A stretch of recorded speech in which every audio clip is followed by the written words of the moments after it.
Pokémon Red and Blue, released for the Game Boy in 1996. Pokémon is an RPG about catching different creatures and battling others to try to become the very best. But Pokemon's main slogan has always been, gotta catch 'em all. Or at least until Pokemon Ruby Sapphire when it was removed from the box art. It's kinda like how they removed the word version from the games after Black 2 White 2. It was Pokemon Red version, Pokemon Black 2 version, but just Pokemon Y. No version. In order to catch 'em all, you have to get the fishing rod to fish up the pocket monsters. In Pokemon Red and Blue, there are 3 types of fishing rods. The Old Rod, the Good Rod, and the Super Rod. Each rod can be used in any body of water, and even some Rhydon statues for some reason. If you can't fish anything up, then a text box that says, "Looks like nothing here," will pop up. The Old Rod is located in Vermilion City, the Good Rod is located in Fuchsia City, and the Super Rod is located south of Lavender Town, near Fuchsia again.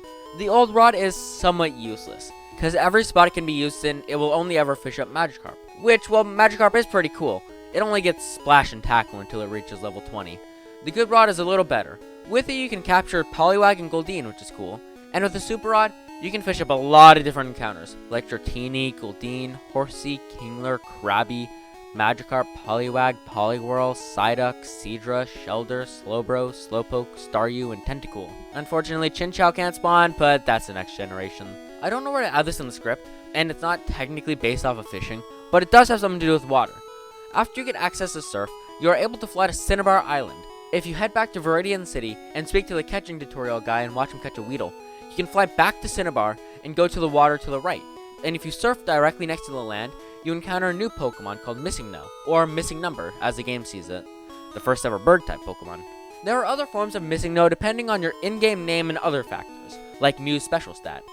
But for the most part, this is a common Missing No. This is also a way to get essentially any Pokemon, as the spawns for that area reflect the encounters from the previous area you visited, which makes capturing Safari Zone Pokemon a lot easier.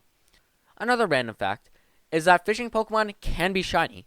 In the Generation 1 games, shiny Pokemon didn't exactly exist, as they first appeared in the Generation 2 games, Gold, Silver, Crystal.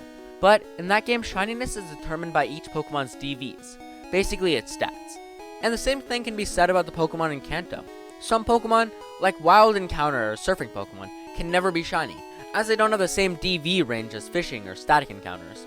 But basically, each Pokemon that you fish has a 1 in 8,192 chance to be shiny, or at least appear that way when transferred to a future generation. And after all that, I've still yet to talk about the fishing itself.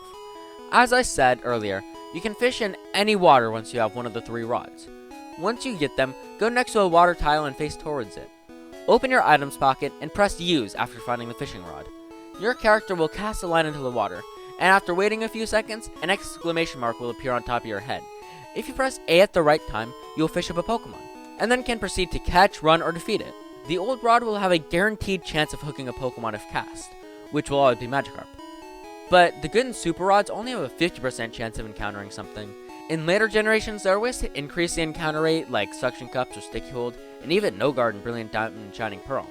But abilities had yet to exist, so this doesn't really work.